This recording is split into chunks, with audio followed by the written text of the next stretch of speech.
Was saying, currently I'm a postdoctoral researcher at the University of Washington State University.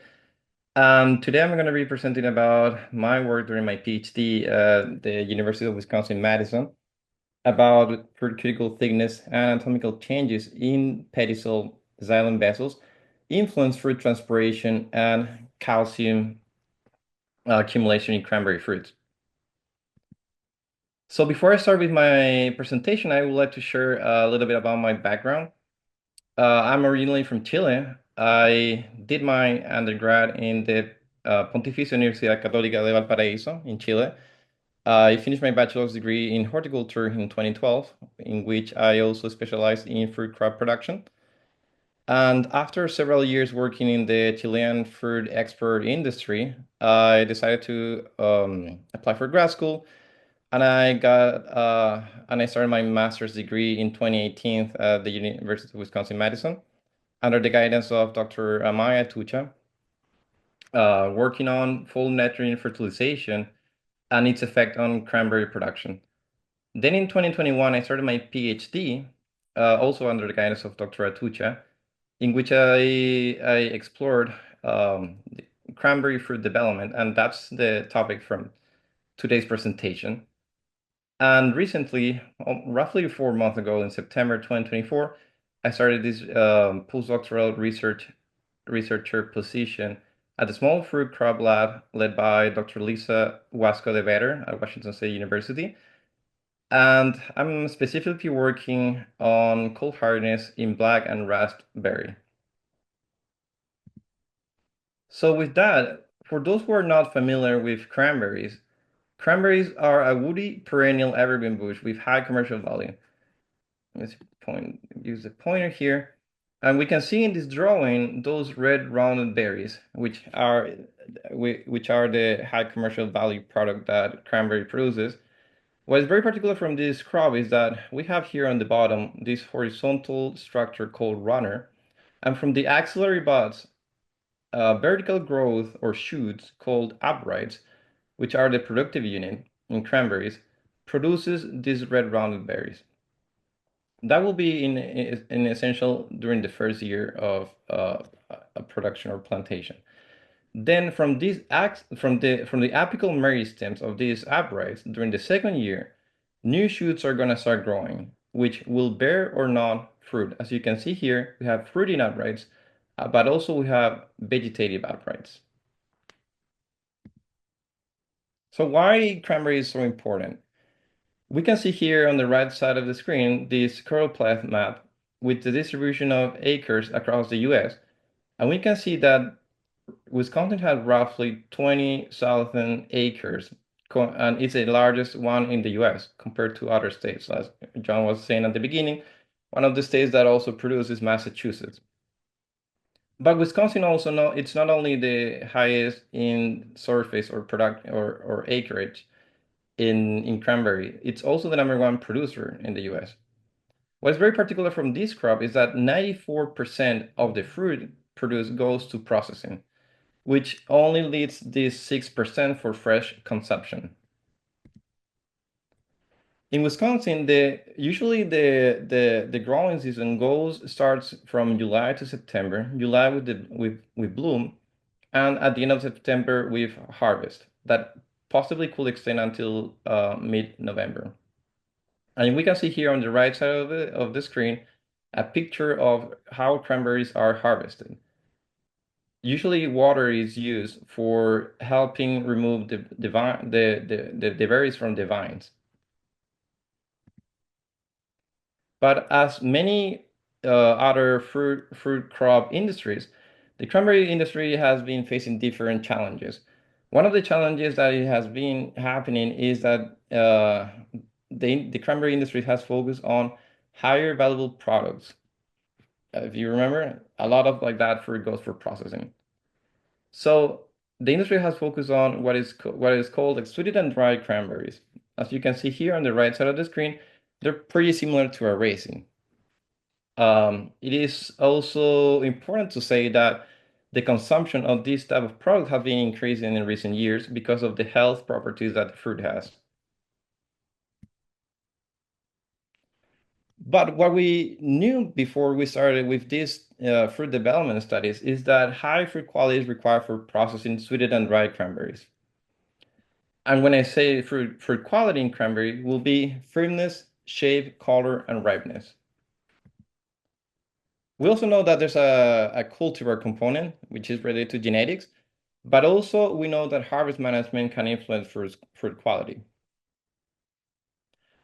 Based on some research studies in cranberries, based on some surveys to cranberry growers and stakeholders, they find out that fruit firmness was one of the most important traits for processing fruit. However, the physiological components related to cranberry firmness during fruit development has not been studied. So we think about firmness. What are some of the factors that affects firmness? One of the most important is calcium. Calcium plays an important role in strengthening the pulp integrity by forming strong bonds with pectins. As we can see here on the top right side of the screen, with the pointer, I'm showing here a chain of pectins on the top, on the bottom, and these two chains are bonded by a calcium molecule.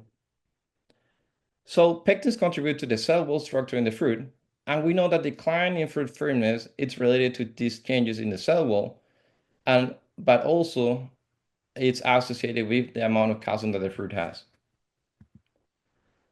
So before we started doing this other research or exploration in terms of understanding the fruit firmness and or what is affecting fruit firmness in cranberries, we needed to think about how the calcium is moving to the fruit.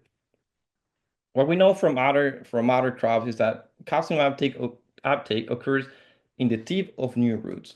That means that there's a specific time where calcium can move in a larger proportion during the season. Calcium moves through transpiration gradient, that is water in the plant xylem. As we can see here on this drawing on the right side of the screen, we have water and nutrients, in this case will be calcium, moving into the different organs of the upright, which again is a productive unit in cranberry. So what we can interpret is that fruit is going to accumulate in those organs that have larger transpiration rates. An example we see here the leaves that are anatomically adapted for transpiration. And so we can assume that calcium is going to accumulate in larger proportions in the leaves compared to a fruit that is not well adapted for transpiration.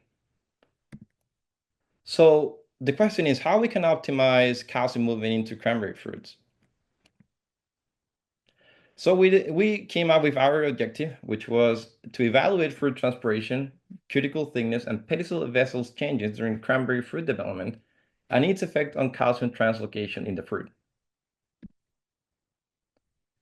So how we did this? We went from 1 week after full bloom, which will be again sometime in July, during 10 consecutive weeks until roughly 2 to 3 weeks before harvest. We went there to the field and we collect our sample for the different assays that I'm going to talk later. But every time that we went to the field, we used the Zero 3 portable system for measuring fruit transpiration, as you can see here on the bottom right side of the screen, where we use a conifer chamber attached to the equipment to measure fruit transpiration. Although this conifer chamber is probably more adapted to other type of structures, again, like an upright or multiple leaves, what I can say was a little bit challenging is the amount of time that I needed to wait for the fruit to have a steady measurement. Roughly, I would say it was around 10 to 15 minutes, not like that much time, but it will probably take more time compared to a leaf to adapt to the environment conditions. We measured every time that we went to the field, we measured around 10 fruits, independent fruits still attached to the upright. The cultivar that we used was Stevens, which is industry parameter in cranberry production. The place that we did our study was the Wisconsin Research Station. and it was in 2022. So I'm going to show first some of the results related to fruit transpiration and how fruit transpiration was related to fruit calcium accumulation. So in the y-axis, we have fruit calcium content in milligrams per berry, represented by the solid black line. In the x-axis, we have days after full bloom, that goes from 70 to 70 days after full bloom. And in the secondary y-axis, we have fruit transpiration in millimoles per square meter per second, represented by the dashed blue line. So if we see first fruit calcium content in cranberry, there's an accumulation in the fruit within the first 28 days after full bloom.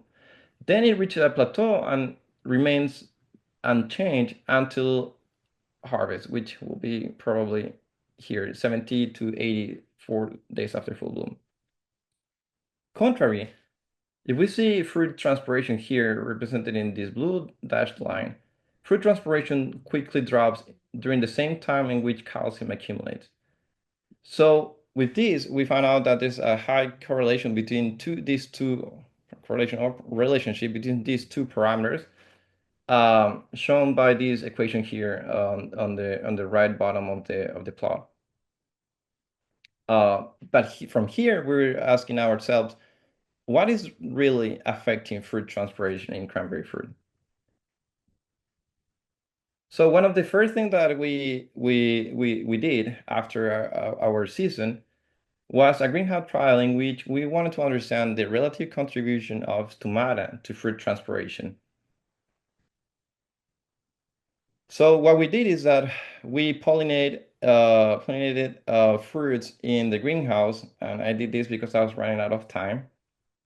So ideally, I would have like done this in the field, but the fruit size corresponded in the greenhouse to fruit in the field conditioned at 7 days after full bloom, based on the fruit size. So what we did is that we used also the 03, measuring fruit transpiration before and after covering the stomata with vacuum grease. And you can see here on the bottom right side of the screen a cranberry fruit. And we know based on previous studies in cranberry that the stomatas are exclusively localized inside this area, which is inside the calyx lobes on top of the ovary of the fruit. So the results that we got from this assay in the greenhouse was the transpiration was only reduced by 10%, after covering the stomata in with the vacuum grease. This is something that it's important to note to mention, because some other articles, they always say that stomata is marginally contributing to fruit transpiration, but we wanted to test that hypothesis. So with discarding the contribution of stomata, then we focus in other parameters in the fruit. We have here a cranberry fruit with its pedicel still attached to it. And the first thing that we wanted to explore was the xylem vessel diameter and density and how this changes through fruit development. Then we have the xylem, we tested also the xylem conductivity through fruit development. In the equatorial part of the fruit in the middle, we measured cuticle thickness, and we also measured stomata density. So I'm gonna start showing some of the results from the proximal or the bottom part of the fruit to the top with stomata density. So I was mentioning to you before, there's some previous study where they found that stomata in cranberry are only located in this outer ring represented by this O. I represent the inner ring where stomatas are not localized at all, and P is just the Pedicel scar. But to make sure that there were no stomata around, I went a little bit farther, and I used an environmental scanning electron microscope to see if there were stomata on the inner wall of the calyx lobes. And as you can see here on the right side of the screen, it's not an alien, it's just a cranberry showing some interesting trichomes on the top of the calyx. So in this image, you can easily see that there's no stomata. I need to mention also that I was not only exploring this, I was like trying to see if there was some accumulation of wax on the surface of the fruit. So how does it look, the stomata density data? So in the y-axis, we have stomata density in square millimeters. In the x-axis, we have the same thing, days after full bloom from 7 to 70 days. And we can see that there's not much change in the stomata distribution as fruit develops. This is partially because the area here, the calyx, doesn't expand or doesn't change through time. On the top of the screen, we can see here, this is a piece of nail polish that I use for coating the fruit and estimating the stomata. So now let's see what happened with the cuticle thickness. In this drawing, we can see that the cuticle is a thinner layer on top of the epidermis, which is a singular layer of cells. There's some anthocyanins accumulation here, and then you have the mesocarp. I want to show you these related to the sample preparation because we use line microscopy. So briefly, we dehydrate the samples using glutaraldehyde and embed the samples in LR white resin. Then we use a microtome to cut the samples approximate to 2 microns. Then the samples were observed using a line microscope at 40x. I'm just pointing this out because there was a lot of work. Microscopy takes a lot of time and a lot of work. But also, I found out that there's an alternative to fixing samples, which is just cutting a fresh piece of fruit and generating a contrast using toluene blue to generate this contrast between the fruit and the cuticle. It works pretty well with cranberries. I haven't tried that with blueberries. That probably has a more blue color compared to cranberries. But that's something that definitely I will try to do and test this summer with the crop that I'm working right now. So let's see the results from the cuticle thickness. On the y-axis, we have the in microns, the cuticle thickness, and the x-axis goes from 14 to 84 days after full bloom. Again, this is how it looks in the microscopy, the mesocarp and the cuticle thickness. I mean the cuticle, sorry, on the top of the epidermis. What we can see from this plot is that there's an accumulation of or increase in cuticle thickness within the first 35 to 42 days after full bloom. That if we remember, it's the same time or the same period in which calcium accumulates in the fruit and transpiration drops. Then after this, the thickness remains unchanged until there's another increase in the thickness by the end of the growing season. So let's see now the results related to the Xylem vessel functionality. On the top left of the screen, we have the fruit pedicel, which we divided in 3 equal portions. The distal portion corresponds to the part that gets closer to the stem or to the upright. Then we have a middle portion, and then the proximal portion, which is closer to the fruit. Then here on the top middle of the screen, we have the days after full bloom and how these change through development. So 7 days after full bloom here, in this part we have the xylem.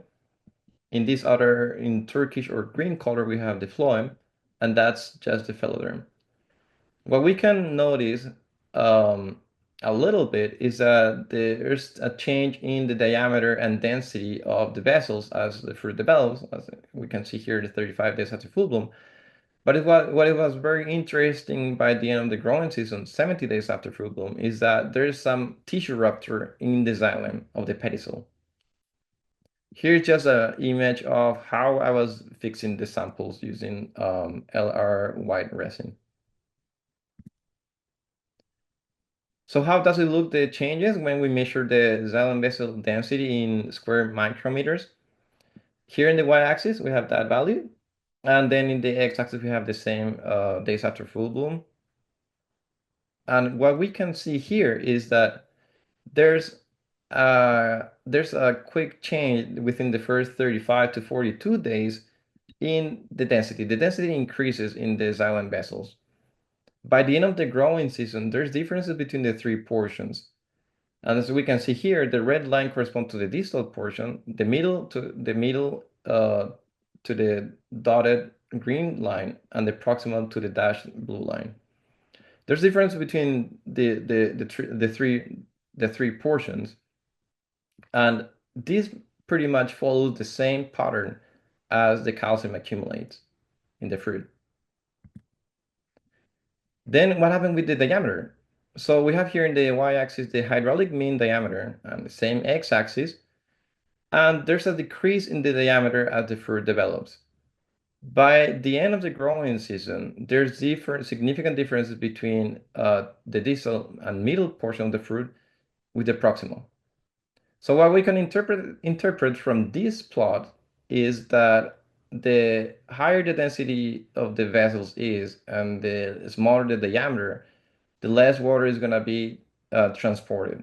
It's more like a physical thing. So this gave us some evidence that what it could be possibly happening is that there's what is called bottleneck effect, in which there's a limitation in water transportation into the fruit. So trying to understand why was the vessel diameter and density changing is that I explore a little bit more what was happening with the tissue, and I measured the xylem radius in micrometers here in the y-axis. We have the same x-axis in days after full bloom.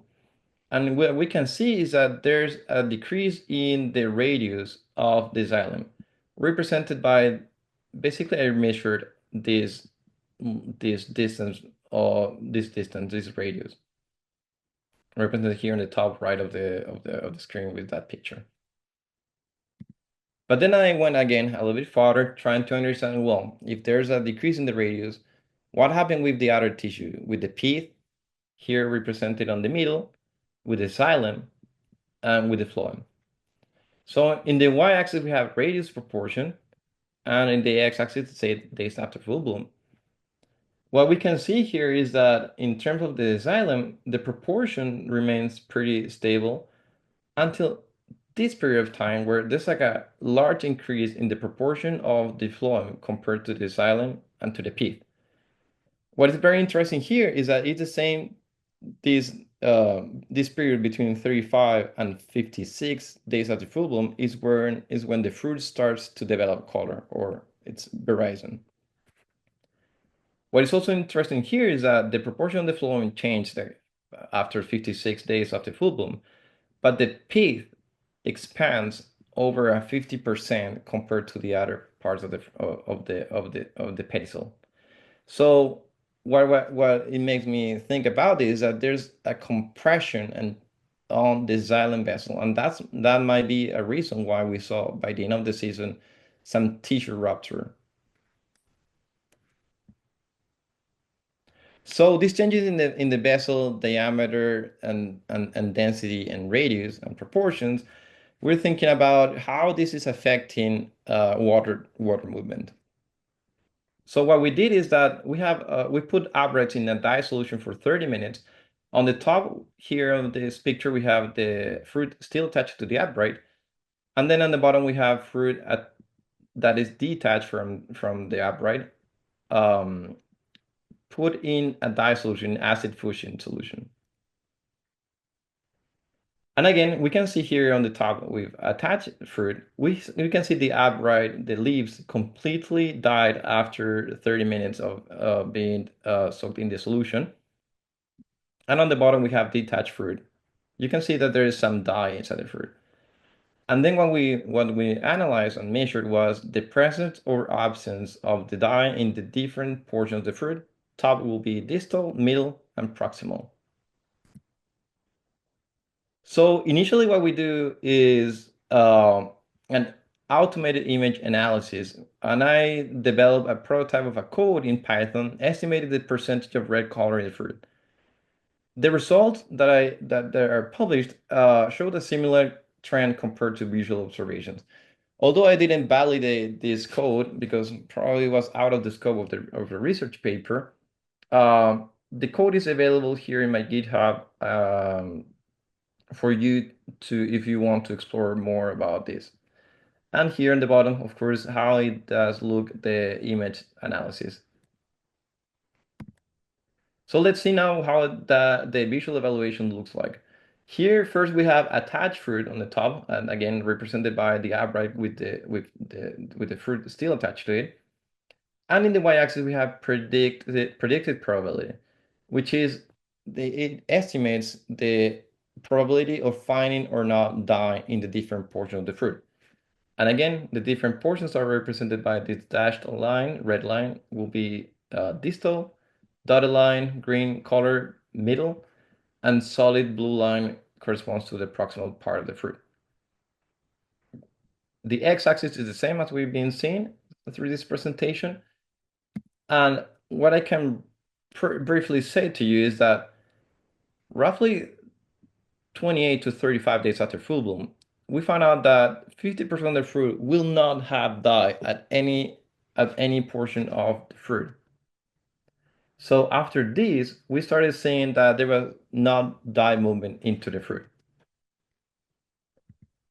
So let's see now how that compares when we detach the fruit.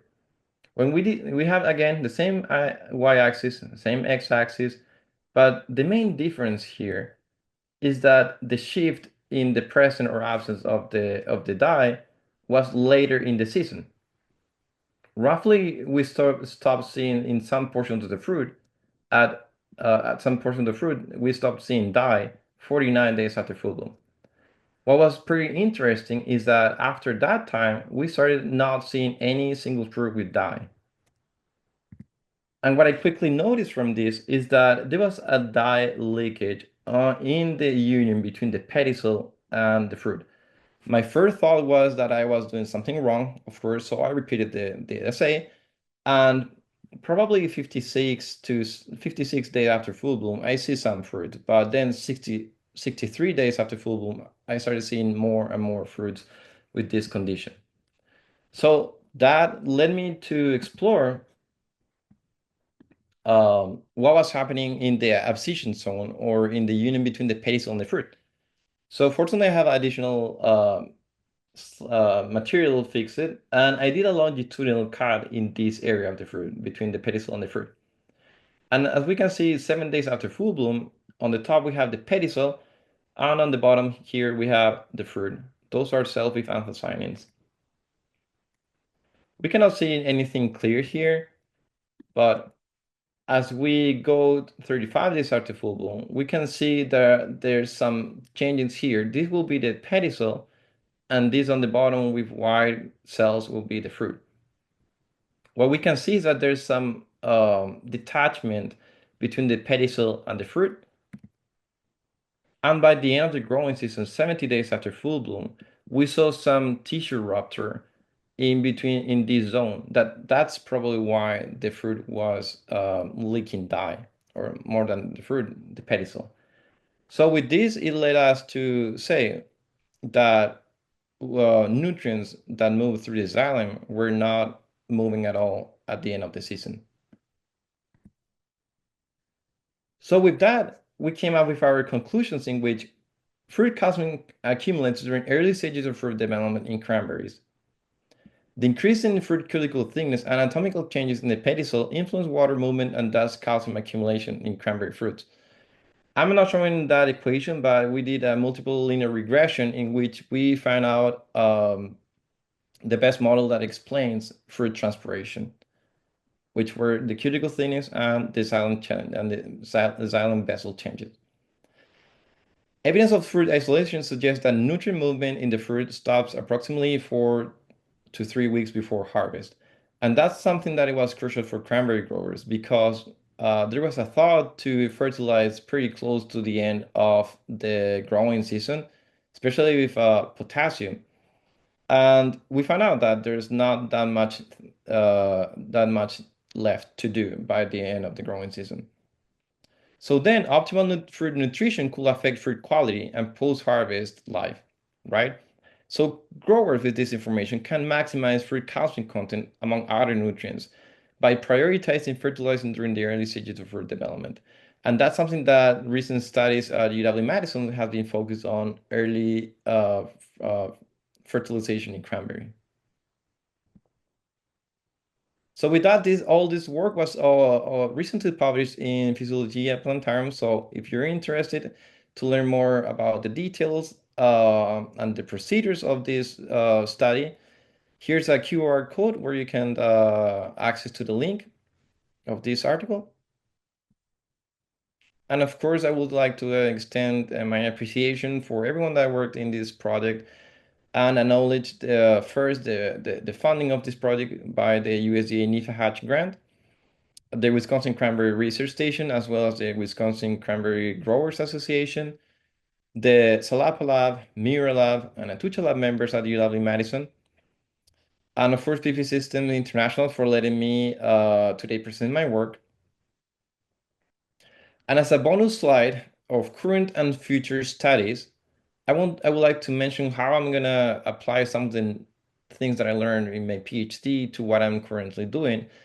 And fortunately, we also have a Zero 3 here in the Mount Vernon Research Station.